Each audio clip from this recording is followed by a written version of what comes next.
સાહેબનો પરિચય પ્રતાપભાઈ એમના ભત્રીજા છે એટલે એટલો બધો ડિટેલમાં નથી આપ્યો, પણ હું તમને ખાસ કહી દઉં કે અમેરિકા, દુબઈ, ઓસ્ટ્રેલિયા અને ભારત એની અંદર 1 કરોડથી વધુ લોકોને એમણે રોગમુક્ત કર્યા છે. અને આમને સાંભળવા માટે લોકો ડોલર, પાઉન્ડ અને પર ડેના 10,000 રૂપિયા અને $10,000 ખર્ચનારા વિદેશમાં છે. બરાબર? તો તમારા બધાના નસીબ માટે જ આપણે ખાલી પડવાની છે. અમારા બધાના નસીબ એટલા હારા છે કે સાહેબનો કોઈ કાર્યક્રમ કેન્સલ થયો. ગઈકાલે કાર્યક્રમમાં મારે જવાનું થયું અને સાહેબે મને કીધું કે કાર્યક્રમ મારો એક કેન્સલ થયો છે. રિયાભાઈ કે હોય તો એ તમારા નસીબના કારણે છે. બરાબર? આપણે સાહેબને આપણે શાંતિથી સાંભળીશું અને રોગમુક્ત થવું કેટલું સરળ છે અને કેટલું સહજ છે એ બધા વાલીને પણ ખ્યાલ આવે અને બધાને ખ્યાલ આવે એ આપણો હેતુ રહેશે. બરાબર? આપણે સાહેબને શાંતિથી સાંભળીશું.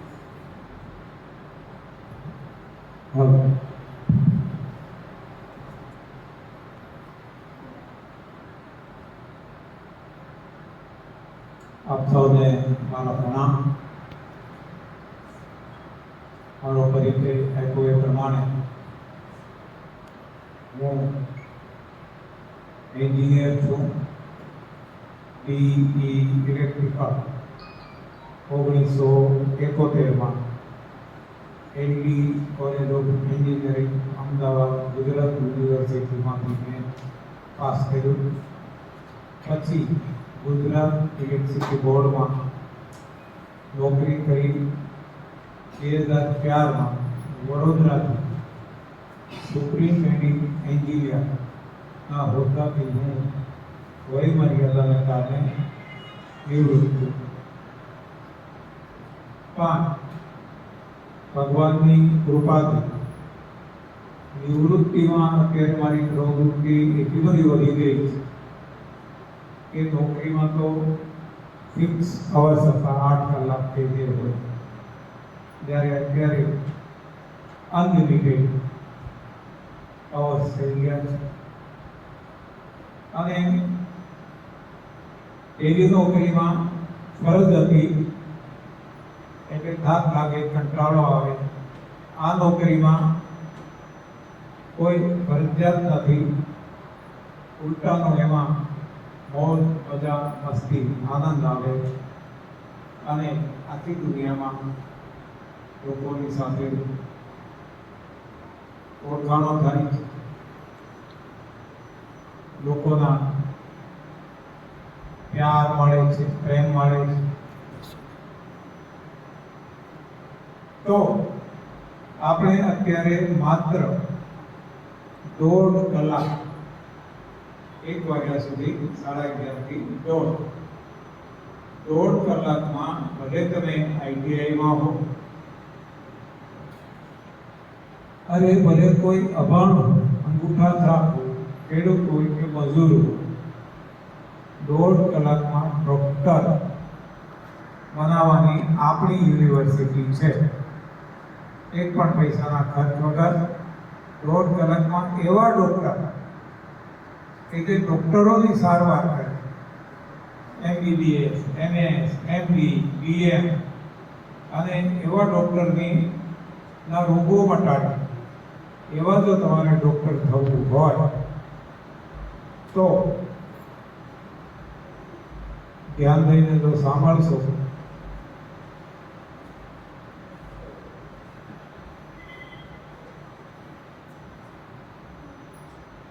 માત્ર 1.5 કલાક છે.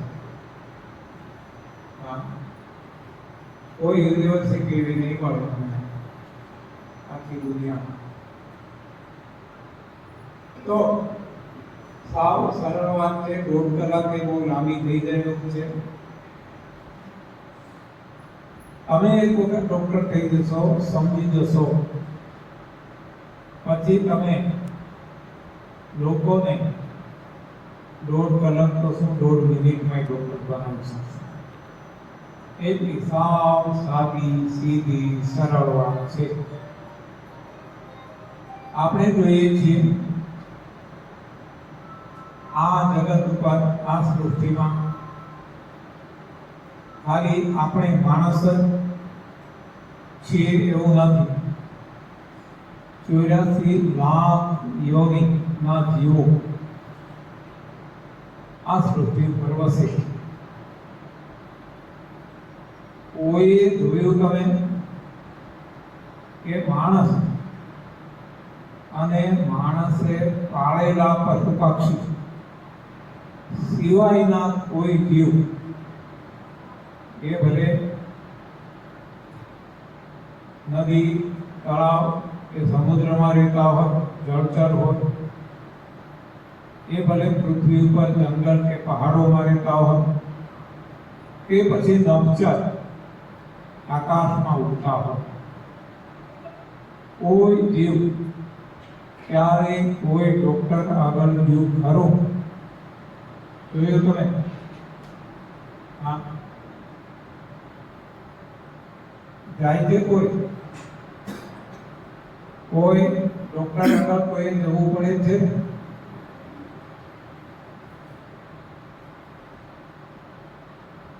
શું કઈ જવાબ? ના સર, નથી જવું પડતું. હા બસ એમ. નથી જવું પડતું તો આપણે કેમ જવું પડે? સબકા માલિક એક,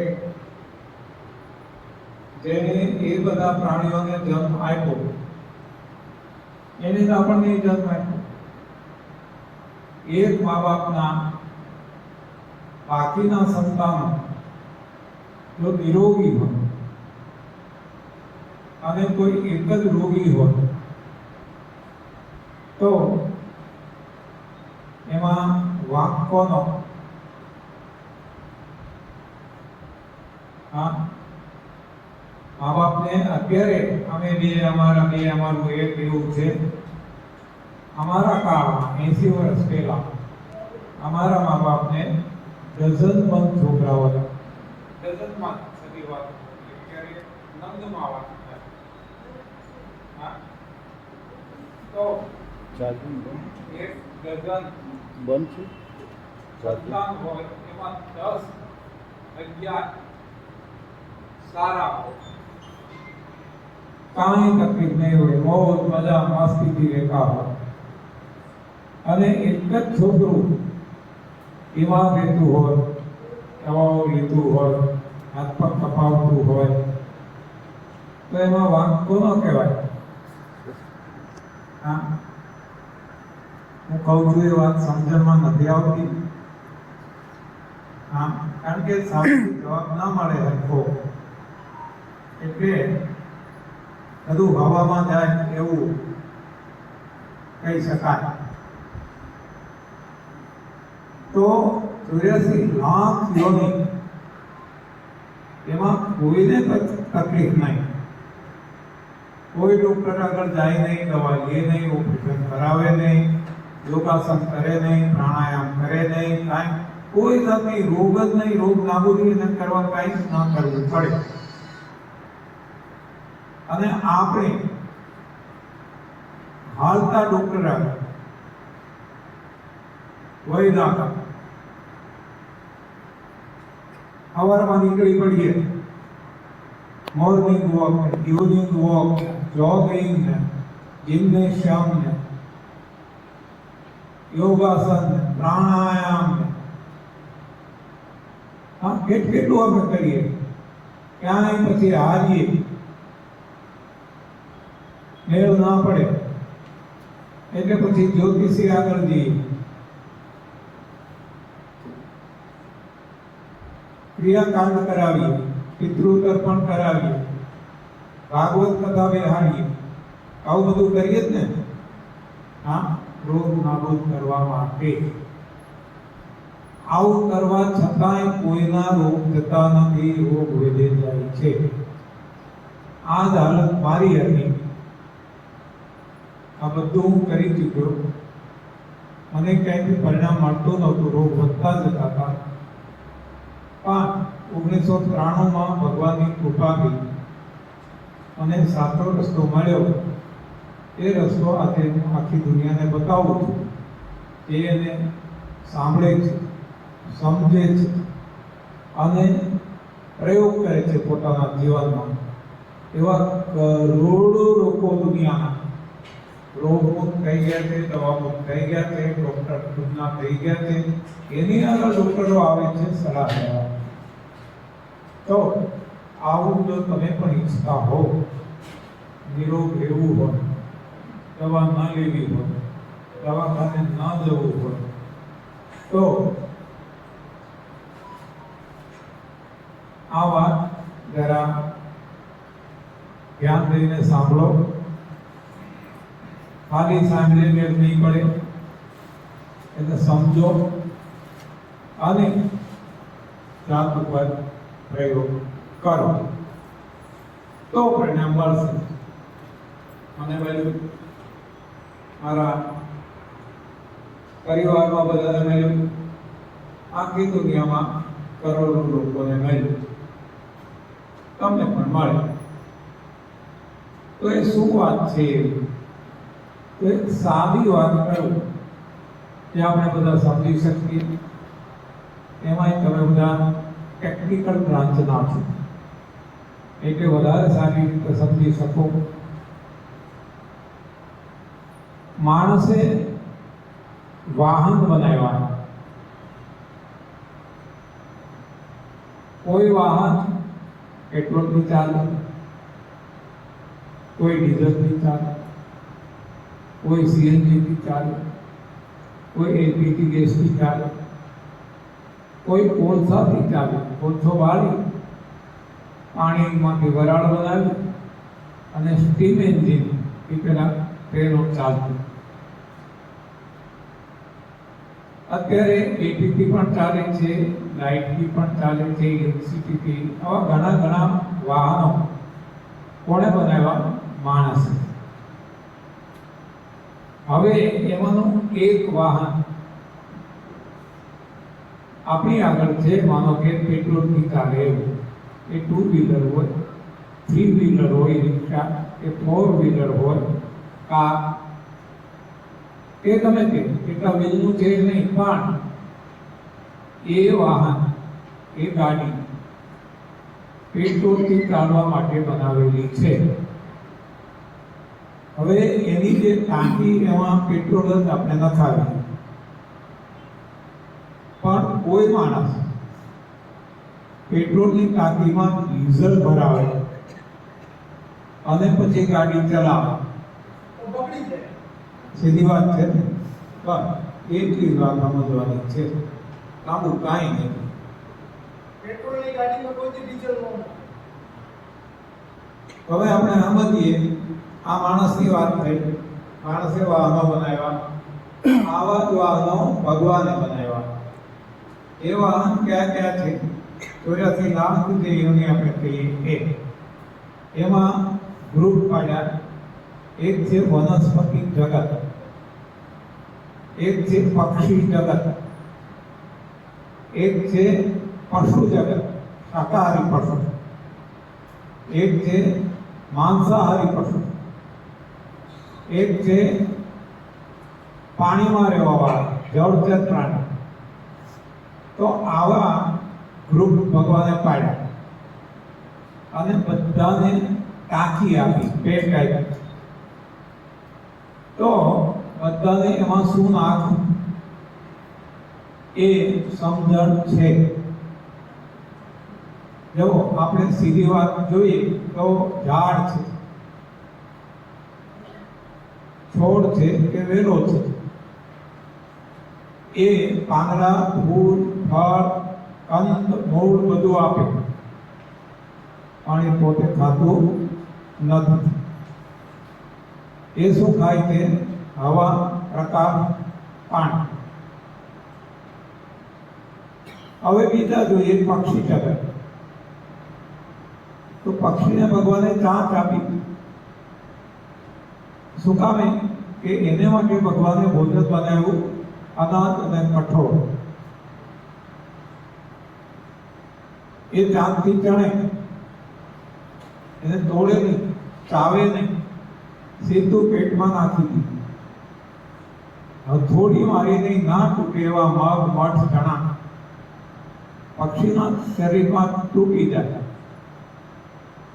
ત્યાં કોઈ એવા ક્રશર નથી રાખ્યા, ત્યાં હથોડા કે ઘણ નથી, પણ ત્યાં ભગવાને એવી કેમિકલ ફેક્ટરી મૂકી કે કેમિકલ એને તોડી નાખે અને એમાંથી એનું શરીર માટે જે લોહી જોઈએ, જે હાડકાં જોઈએ, જે કંઈ જોઈએ એ બધું એમાંથી બનાવે.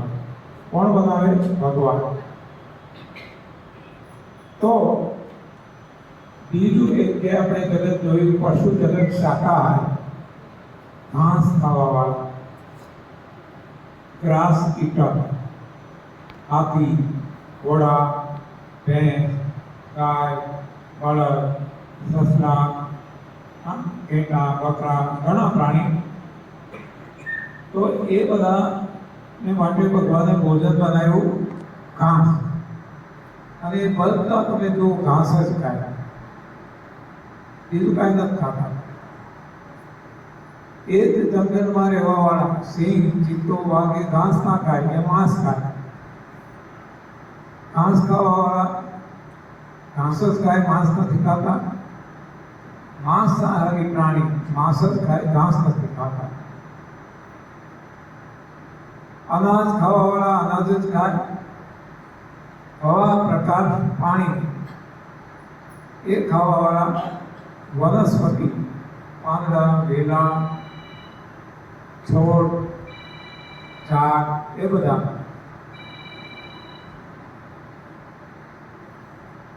હવા, પ્રકાશ ને પાણી પોતાનો જ ખોરાક ખાય.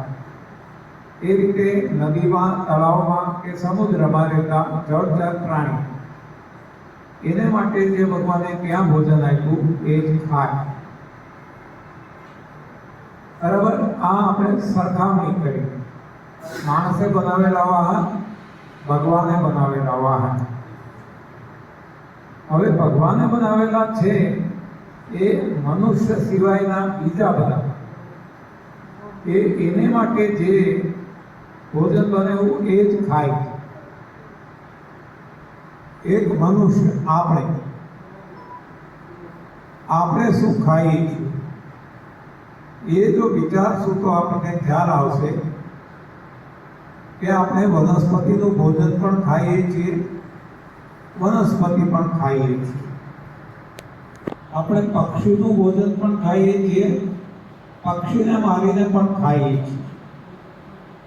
આપણે શાકાહારી પ્રાણીનું ભોજન પણ ખાઈએ છીએ અને એ પ્રાણીને મારીને ખાઈએ છીએ. માંસાહાર પણ કરીએ છીએ. એટલે કે જે કંઈ મળે બધું ખાઈએ છીએ. તો હવે આપણે જોઈએ કે આપણી આગળ પેટ્રોલથી ચાલતી ગાડી છે, એમાં આપણે પેટ્રોલ નાખીએ, ડીઝલ નાખીએ, કેરોસીન નાખીએ, એલપીજી નાખીએ, સીએનજી નાખીએ, કોલસા પણ નાખીએ, બધું નાખીએ ટાંકીમાં, અને પછી ગાડી ચલાવી. એ ગાડી ચાલે, સીધી વાત. તો આપણે એ ભૂલ કરી, માણસે એ ભૂલ કરી કે એની જે ટાંકી છે, એની જે ટેન્ક છે, એનું જે પેટ છે, એને માટે જે ભગવાને ભોજન આપ્યું એ ખાવાને બદલે એ બધાનું જે કંઈ મળ્યું એમાં ઓયા કરે, નાખ્યા કરે. એક ભૂલ. બીજી ભૂલ કે બધાને એક ચૂલે ચડાવીને થાય છે. તમે અને હું, આખી દુનિયા જે કઈ વસ્તુ ખાઈએ છીએ એને આપણે કાં તો શેકીએ છીએ, કાં તો તળીએ છીએ, કાં તો બાફીએ છીએ, સ્ટીમિંગ કરીએ છીએ. આવી પ્રોસેસ કરી અને આપણે એ એક જે જીવતું હતું, જીવન પદાર્થ, ખોરાક, એને આપણે મારી નાખીએ છીએ, મળદાર બનાવીને ખાઈએ. હવે જોજો એ વસ્તુ આપણે રાંધીએ છીએ, હા, કોઈ પણ બીજ એને તમે જમીનમાં નાખો, ખાતર પાણી આપો તો એ ઉગશે, પોટા ફૂટશે, એમાંથી છોડ થશે, ઝાડ થશે. એ જ રીતે શેકી નાખો, તળી નાખો, બાફી નાખો, હવે એ બી ઉગશે નહીં. શું કામ નથી ઉગતું? મરી. એટલું આ તે આપણે એને બાળી નાખ્યું, એનું જીવન સત્વ એને મારી નાખ્યું. તો આવું આપણે એક તો ખોટો ખોરાક ખાઈએ છીએ, ન નાખવાનું આપણા પેટમાં નાખીએ છીએ. બીજું, એને મારીને બાળીને ભસ્મ કરીને નષ્ટ ભ્રષ્ટ કરીને ખાઈએ છીએ. ત્રીજું, કે કોઈ નથી ખાતું એવું આપણે ખાઈએ છીએ. આખા જગતમાં આપણે જોશું કે પારકી માનું દૂધ કોઈ પીતું નથી. ગાયનું વાછડું તમે લ્યો, ભેંસનું પાડરડું લ્યો, હાથીનું મદનિયું લ્યો, ઘેટા બકરાના બચ્ચા લ્યો, કોઈ પણ પોતાની માતાનું દૂધ પીએ છે, તેને ભગવાને દૂધ આપ્યું. બાકી કોઈ પણ બચ્ચું બીજી માતાનું, પારકી માનું દૂધ પીતું નથી. અને આપણે માણસ કોઈનું દૂધ છોડતા નથી. એનું મળ્યું બધું. તો આ આપણી એક વધારાની ભૂલ છે. દૂધ આપણી માતાનું ભગવાને જ્યાં સુધી આપ્યું, આપણને જન્મ આપ્યો, દૂધની જરૂર હતી, ભગવાને માતાને દૂધ આપ્યું. જ્યાં સુધી જરૂર હતું માતાનું દૂધ ચાલુ જ રાખ્યું. હવે ભગવાનને લાગ્યું કે બસ હવે આની શરીરની વૃદ્ધિ બરાબર થઈ ગઈ છે, હવે વધારે દૂધની જરૂર નથી, એટલે આપણને દાંત આપી દીધા. દાંત આપ્યા અને માનું દૂધ બંધ કરી દીધું. હવે પારકી માનું દૂધ પીવાય નહીં. પણ આપણે દૂધ છોડતા નથી.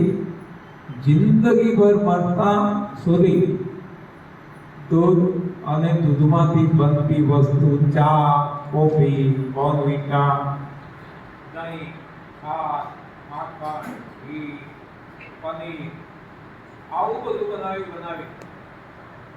અને આપણે ખાઈએ છીએ. તો આ આપણા શરીરમાં પચતું નથી. આપણા શરીરમાં શું પચે? આપણું શરીર જેને માટે ભગવાને બનાવ્યું છે એ ખોરાક જો નાખીએ, કે પેટ્રોલની ગાડીમાં પેટ્રોલ નાખીએ તો પચે, એટલે કે સારી રીતે ગાડી ચાલે. ડીઝલની ગાડી હોય એમાં ડીઝલ નખાય, ગેસની ગાડી હોય એમાં ગેસ નખાય, તો એ ગાડી બરાબર કામ આપે. એમ આપણી જે ગાડી છે, આપણું શરીર છે, આપણું શરીર એક યંત્ર છે. એને માટે જે ભગવાને પેટ આપ્યું, ટાંકી આપી, એમાં આપણે એ ભોજન નાખવું જોઈએ કે જેને માટે આપણું શરીર ભગવાને બનાવ્યું છે. હવે આપણને ખબર જ નથી. તો ખરેખર આપણું શરીર શેને માટે બન્યું એ શાસ્ત્રોમાં બતાવ્યું. રામચરિતમાનસ, શ્રીમદ ભગવદ ગીતા, મહાભારત, પુરાણ, બાઇબલ બધામાં બતાવ્યું છે. ગુરુ ગ્રંથ સાહેબ તો એમાં બતાવ્યું છે કે માણસનું શરીર, એનું જે ભોજન છે એ છે પ્લાન્ટ બેઝ ફૂડ, એટલે કે વનસ્પતિજન્ય આહાર. એમાં ખાસ કીધું છે કંદ, મૂળ, ફૂલ, ફળ, પાંદડા આ ખાવાનું કે કુદરતે આપ્યું એ, અને કુદરતે આપેલું પાણી પીવાનું. આપણે જે પાણી પીએ છીએ બોટલોમાં ભરી લાવીએ, હા, એ પાણી સાચું નથી. એ પાણીને ઉકાળેલું હોય છે, ફિલ્ટર કરેલું હોય છે. એ પાણીમાં કઈ સત્વ તત્વ રહેતું નથી.